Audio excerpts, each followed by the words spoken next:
E eu convido você para abrir no Salmo 11. Salmo 11.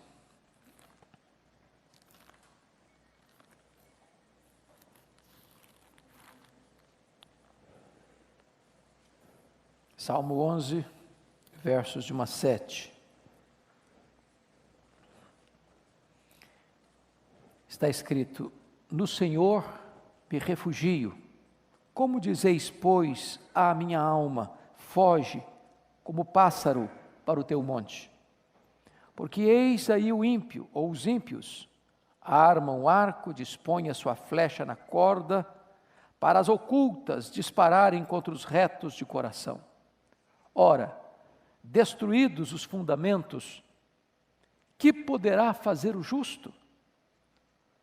O Senhor está no seu santo templo. Nos céus tem o Senhor seu trono. Os seus olhos estão atentos, as suas pálpebras sondam os filhos dos homens. O Senhor põe à prova ao justo e ao ímpio. Mas ao que ama a violência, a sua alma o abomina. Fará chover sobre os perversos brasas de fogo e enxofre, e vento abrasador será parte do seu cálice. Porque o Senhor é justo, Ele ama a justiça, os retos lhe contemplarão a face. Meus irmãos, este salmo descreve a cena de um homem sendo cercado, entrincheirado, encurralado pelos seus inimigos. Este inimigo, na linguagem registrada aqui, já está com a sua flecha na corda,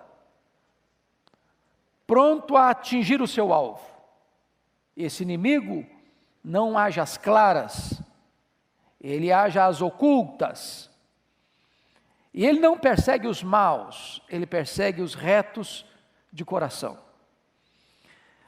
Os estudiosos entendem que esse salmo descreve exatamente a perseguição de Saul ao seu genro Davi.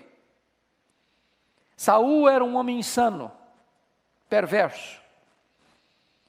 E ele atacou, perseguiu Davi em todos os cantos, pelas cidades, pelos campos, pelas cavernas. E Saul não respeitava ninguém. Ele era a própria lei, ele estava acima da lei. Seu querer era a própria lei. E desta maneira, esse salmo retrata aqui duas coisas. Primeiro, qual foi o conselho dos chamados amigos de Davi diante desse entrincheiramento do mal? A orientação é: fuja, não há escape, não há saída, não há alternativa. Fuja como pássaro para os montes. O melhor é fugir, o mais seguro é fugir. É impossível enfrentar a situação. A outra perspectiva do texto é que na hora que você enfrenta uma crise, que você está encurralado por uma crise, que os problemas se agigantam, que são maiores que suas forças, você tem uma segunda alternativa, que é buscar refúgio em Deus. É o que Davi fez. Mas então eu queria olhar com vocês o primeiro aspecto, quando o medo confronta a fé. É o versos 1 a 3 que descreve isso. A primeira coisa, a presença ameaçadora do inimigo. Veja comigo o verso 2. Porque eis aí os ímpios, armam um arco, dispõem a sua flecha na corda, para as ocultas dispararem contra os retos de coração. Bom, nós estamos descrevendo um fato, mas isso representa uma realidade espiritual. Os nossos inimigos hoje não são carne e sangue. Nós temos inimigos que agem nas ocultas, que são invisíveis, mas são reais, são perigosos, são ameaçadores. Eles não tiram férias, eles não dormem, eles não descansam, eles estão aí 24 horas no ar, investigando a nossa vida, rodeando a nossa vida, procurando nos tragar, procurando nos devorar. E esses inimigos são malignos, são assassinos, são ladrões, são perversos. Vieram para roubar, para matar e para destruir. E agora veja comigo a estratégia perigosa desse inimigo. Primeiro, a sua prontidão. Sua flecha já está no arco. O inimigo está pronto para atacar. O inimigo está em posição de um ataque frontal e fatal. Segundo, veja você a sua traição. O inimigo age às ocultas, às escondidas, nos bastidores das trevas. Terceiro, a sua maldade, ele ataca os retos de coração. Ele não tolera aqueles que são justos, aqueles que são piedosos, aqueles que andam com Deus. Mas se você notar, a descrição do verso 3 é ainda mais arrasadora, porque as suas obras são demolidoras. Eles tiram os fundamentos, eles arrancam os alicerces, eles deixam a situação insustentável, sem normas, sem preceitos, sem regras, sem a quem apelar. Os fundamentos foram arrancados. Eu queria que você lesse comigo essa inquietante pergunta do verso 3. Todos nós, por favor. Ora, destruídos os fundamentos, que poderá fazer o justo? Pare comigo só um pouquinho para pensar que toda a era moderna está engajada fortemente num projeto de destruir os fundamentos. Essa é a realidade que você e eu vivemos hoje. A história do pensamento humano prova isso. Nós passamos do racionalismo para o iluminismo, do emocionalismo para o existencialismo, do existencialismo para o experiencialismo. E parece que toda essa corrente de pensamento leva a sociedade a dizer o seguinte: acabar os seus fundamentos. A nossa chamada era moderna só durou 200 anos. Da queda da Bastilha, em 1789, à queda do Muro de Berlim, em 1989. E nós entramos num período chamado de pós-modernidade, que está fincado num tripé: pluralismo, privatização e secularização. O mundo é plural, a verdade é privativa, e Deus não está mais dentro desse contexto. Não tem mais verdade absoluta. A era nossa é aquela que quer construir sem fundamentos. Não tem mais verdade, não tem mais absoluto, não tem mais princípio que reja a vida, a família, a sociedade. E nós estamos rendidos a essa situação de vulnerabilidade. Isso entrou na igreja. E aí você percebe que no século XIX o liberalismo entrou e disse o seguinte: não, a Bíblia não é verdade. Ela é um livro cheio de mitos. A Bíblia não é um livro confiável. Aí você entrou no século XX e aí entrou a questão do sincretismo, do misticismo. E aí introduziu na Bíblia o que não está lá. E hoje a sociedade, até segmentos religiosos, estão confusos, perdidos, sem saber para onde vai, porque os fundamentos foram destruídos. E quais são os conselhos que Davi recebe ao perceber que os fundamentos estão sendo destruídos? Veja comigo: fuja. Olha aí o verso 1: foge como pássaro para o teu monte.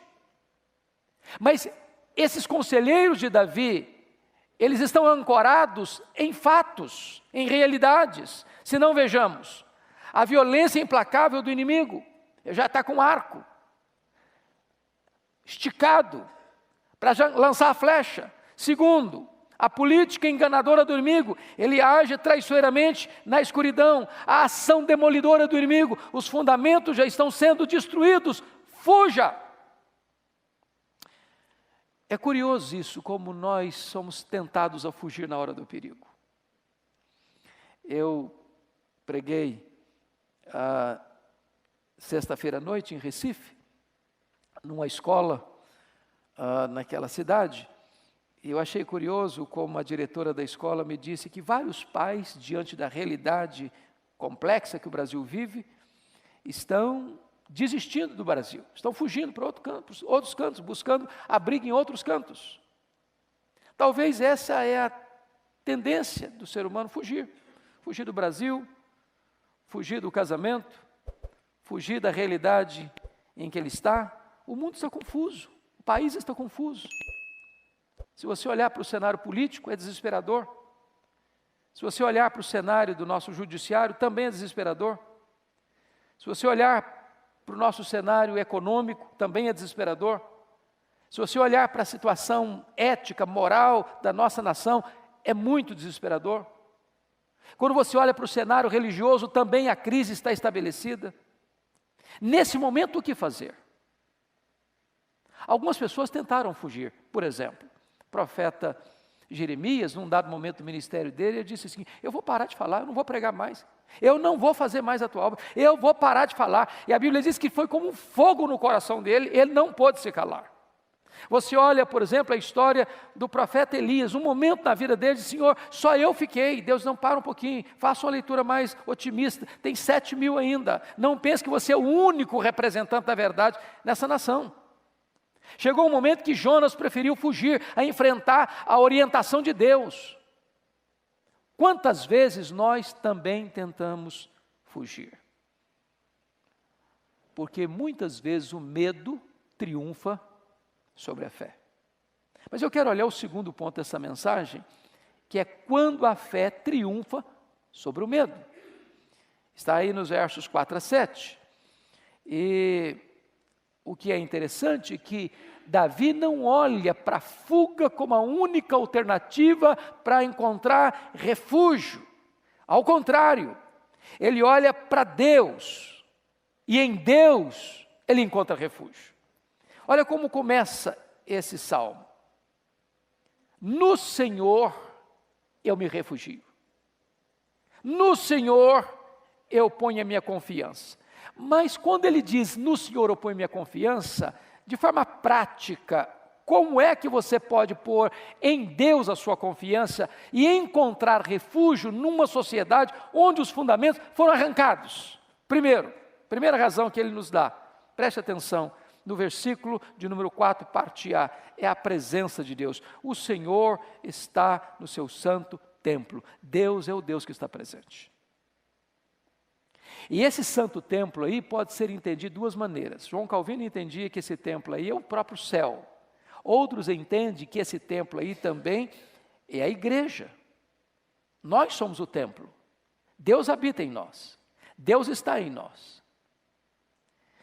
O que traz força para você na crise não é a fortaleza do seu braço. O que traz força para você na crise é saber que o Deus onipotente está com você. Se nós perdermos isso de vista, irmãos, nós faremos parte da crise. Nós seremos mais um ingrediente da crise. Nós seremos partícipes e causadores da crise. Quando Davi, numa determinada situação dramática que ele viveu, e ele descreve isso no Salmo 23, e diz: ainda que eu ande pelo vale da sombra da morte, não temerei mal nenhum, porque tu estás comigo. É a consciência da presença de Deus com você. Não importa a situação, não importa a crise que o país atravessa, não importa a situação difícil que você enfrente, Deus está com você, Ele jamais abandonará você, Ele é como a sua sombra à sua direita, Ele não deixará você na hora da sua dor, na hora da sua angústia, na hora do seu sofrimento. Ele é o Deus presente. Foi isso que Jesus prometeu para nós. Eu não estarei convosco não, eis que eu estou convosco todos os dias até a consumação dos séculos. A segunda razão por que Davi pode perceber que a fé triunfa sobre o medo, queridos, não é apenas a presença de Deus, mas a soberania de Deus. Olha ainda o verso 4. O Senhor está no seu santo templo, nos céus tem o Senhor o seu trono. Os seus olhos estão atentos e as suas pálpebras sondam os filhos dos homens. Note você que coisa interessante. Na terra, os fundamentos foram arrancados. Você não tem fundamento debaixo dos seus pés, dentro da realidade da sociedade. Mas lá em cima, sobre a sua cabeça, o trono de Deus está estabelecido. O Brasil está em crise, é verdade. Nosso parlamento está em crise, é verdade. Nosso palácio está em crise, é verdade. As nossas cortes estão em crise, é verdade. Mas Deus não se deixou abalar por causa disso. O trono de Deus está firme. Deus não perdeu o controle. Deus não perdeu as rédeas. Deus não está em pânico com a nossa crise. Deus continua no trono. Ele continua governando, Ele é o Senhor do universo, Ele depõe reis, Ele levanta reis, Ele é o Deus soberano que dirige as nações, Ele é o Deus que controla e dirige a igreja, Ele é o Deus que controla e dirige a sua família, Ele é o Deus que controla e dirige a sua vida, Ele é soberano. Aí está o conforto, o consolo e a segurança na hora de uma crise. Terceiro lugar, por que Davi pode ver a fé triunfar sobre o medo? Não só por causa da presença e da soberania de Deus, mas, em terceiro lugar, por causa do conhecimento de Deus. Veja você comigo, por gentileza, a parte B do versículo 4 e o verso 5. Os seus olhos estão atentos, as suas pálpebras sondam os filhos dos homens. Agora, olha, por favor, o versículo 5. O Senhor põe à prova ao justo e ao ímpio, mas ao que ama a violência, a sua alma o abomina. E aqui eu queria que você parasse um pouquinho para entender que Deus está sondando os filhos dos homens. Os seus olhos estão atentos a tudo aquilo que está acontecendo no Brasil. Os escândalos, os desvios, os conchavos, a corrupção, a violência, tudo isso, passado tantas vezes ao arrepio da lei, não está longe, nem distante do olhar onisciente de Deus.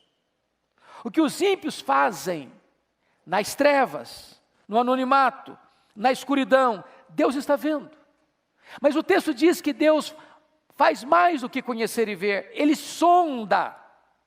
Sondar é algo interno, é aquilo que não apenas sai da boca, é aquilo que não apenas é gravado, é aquilo que não apenas é dito, é aquilo que é sentido, que é desejado no secreto, no abscôndito da alma. Até isso Deus sonda. E aí você vai perceber o que vai acontecer. Olha, por favor, novamente o verso 5. O Senhor põe à prova ao justo e ao ímpio. Notem isso. Deus peneira tanto um quanto o outro. Deus prova os seus filhos. Deus prova os seus filhos para aprová-los, porque ninguém pode ser aprovado sem ser provado. Deus prova para aprovar. Então não fique impaciente, não fique desesperado se você está sendo provado. Porque Deus prova o justo. Não para destruí-lo, mas para fortalecê-lo. Não para arruiná-lo, mas para depurá-lo. Quando Deus prova os seus filhos, é para tirar as escórias. Quando Deus prova os seus filhos, é para que eles se tornem mais santos, mais firmes, mais sólidos, mais fiéis, mais felizes, mais cheios da graça, mais cheios do seu poder. Agora, quando Deus prova o ímpio, é para revelar a maldade do seu coração, a iniquidade da sua alma. É para mostrar para ele que a escolha que ele fez é uma escolha insensata e que o final dessa escolha é tragédia para a sua vida. Então notem, irmãos, que nós podemos encontrar descanso nessa questão do conhecimento de Deus. Do conhecimento de Deus. Deus sabe o que está acontecendo com você. Deus conhece o recesso da sua alma. Deus conhece os escaninhos do seu pensamento. Deus conhece você por completo. Por que Davi encontra razão para ter fé e não se capitular ao medo? Prestem atenção, em quarto lugar, o juízo de Deus. Olha o verso 6, por gentileza. Fará chover sobre os perversos brasas de fogo e enxofre, e vento abrasador será parte do seu cálice. Há um ponto, irmãos, aqui muito curioso. quando você lê sua Bíblia, você vai notar uma coisa: nem sempre Deus pune o pecado no exato momento em que o pecado está sendo cometido. Nem sempre Deus disciplina ou julga o pecador na hora que ele está cometendo o seu pecado. É por isso que os homens se encantam com o pecado, porque aparentemente o pecado traz benefícios. Ora, aqueles que se enriquecem de forma ilícita, auferindo vantagens indevidas, desviando, seja do erário público ou do erário particular, algo que não lhe pertence, num dado momento ele usufrui as benesses dessa riqueza. É isso que você está vendo, todos os dias. Entretanto, aquilo que o homem pensava que era vantagem para ele, vai reverter em tragédia para a sua vida. Porque ainda que ele escape do braço da lei humana, ele não pode escapar do juízo de Deus. Ainda que ele, num dado momento, ache que o crime para ele compensou, que foi vantajoso, que ele teve lucro, que ele teve vantagens, que ele cresceu, que ele enriqueceu, que ele se fortaleceu, chega um momento em que ele é chamado a prestar contas àquele que é o reto juiz. E na linguagem de Daniel 5, ao ser colocado na balança de Deus, ele é encontrado em falta. E se você nota esse juízo, Deus já exerceu tantas vezes. Exerceu lá em Sodoma e Gomorra, exerceu lá na Torre de Babel, exerceu lá nas nações de Canaã, exerceu lá na queda de Jerusalém, exerceu lá na queda da Babilônia, exerceu lá na queda dos grandes impérios do mundo. Deus é o Deus do juízo. E a Bíblia descreve e aponta que o que o homem semear, isso ele ceifará. E de Deus não se zomba, porque o que o homem semear, exatamente é isso que ele vai colher. Então você não precisa ter medo, você precisa temer aquele que é o soberano Senhor do universo e dizer: no Senhor eu me refugio. Mas, finalmente, irmãos, Davi sai do território do medo para o terreno da fé. Em último lugar, em quinto lugar, por causa da recompensa de Deus. Veja você o versículo de número 7 comigo. Porque o Senhor é justo, Ele ama a justiça, os retos lhe contemplarão a face. E aí você começa a perceber que ainda que você não tenha a defesa dos homens, porque o texto está nos dizendo que os ímpios armam o arco e dispõem a sua flecha na corda das ocultas para dispararem contra os retos de coração. Então, nesse território aqui, terreno humano, físico, histórico, as coisas estão invertidas. É o ímpio que está com o arco na mão e com a flecha na mão. É o ímpio que está atacando. É o justo que está sendo acuado. É o justo que está sendo atingido. É o justo que está sendo vitimizado. É o justo que está sendo injustiçado. Aqui, o justo, às vezes, não encontra amparo, não encontra refúgio. Mas no Senhor, eu me refugio. E o que é que acontece? Esse Deus que está no trono é justo e ama a justiça. E qual a recompensa do justo? Os retos lhe contemplarão a face. Essa é uma expressão da bem-aventurança eterna. Porque de todas as alegrias que nós teremos no céu, nenhuma ultrapassará esta. Nós veremos a Jesus face a face. Nós teremos plena comunhão com Ele por toda a eternidade. Nós o veremos como Ele é. Nós desfrutaremos da presença dEle, da companhia dEle, da alegria dEle, da salvação dEle, da bem-aventurança dEle, por toda a eternidade. E aqueles que viveram ao arrepio da lei de Deus, aqueles que viveram na contramão do projeto de Deus, esses serão banidos para sempre da presença de Deus. E não tem nada que seja mais grave na condenação eterna do que ser banido para sempre da presença de Deus, porque Deus é vida e só tem vida na presença de Deus.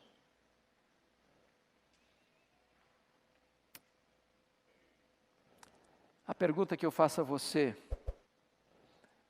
nesta hora é esta: em quem você está pondo a sua confiança?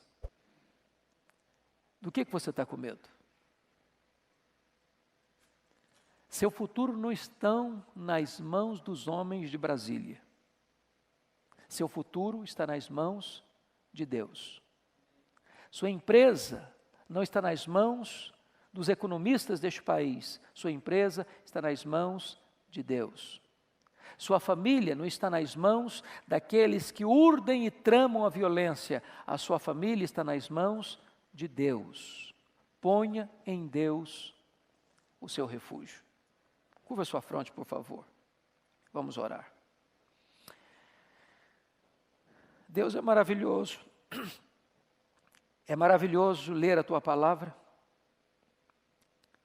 e recordar o que os Teus filhos viveram no passado, as lutas que tiveram, os dramas que enfrentaram, os temores que rondaram o coração deles e como eles agiram. A despeito dos perigos, das ameaças, dos conselhos para fugir, para se esconder nos montes, optaram em pôr a sua confiança em Ti. Deus, nós estamos aqui numa realidade difícil, num mundo conturbado, de crises, de terrorismo, de ataques, de guerras, de insegurança, de incertezas. Nós estamos aqui rodeados por tragédias. Estamos aqui, Deus, perplexos, quando a nação brasileira está esmagada, envergonhada, aturdida por crises tão avassaladoras. Tantas vezes, Deus, nós olhamos para um lado, olhamos para o outro e não vemos uma saída. Tantas vezes, Senhor, os justos são penalizados, os maus são privilegiados. Tantas vezes olhamos para a realidade à nossa volta e os fundamentos foram arrancados. Mas a Tua igreja está plantada sobre um fundamento sólido, e esse fundamento é Cristo, e Ele jamais será abalado. Bendito é o Teu nome. Nós temos Jesus como nosso firme fundamento, e nós temos a Ti, ó Deus, que estás assentado no alto e sublime trono. Tu governas as nações, Tu diriges o universo, Tu és o Senhor da história. A nossa vida não está ao léu, jogada de um lado para o outro, ao sabor das circunstâncias. A nossa vida está nas Tuas mãos. Tu és o soberano, Senhor do universo, o Deus da nossa vida. Glória ao Teu nome, porque em Ti temos refúgio, porque em Ti temos abrigo, porque em Ti temos livramento, porque em Ti temos bem-aventurança eterna. Glória ao Teu nome, pela Tua palavra, pelo ensino dela. Receba, portanto, nesta manhã, nossa gratidão, em nome de Jesus. Amém.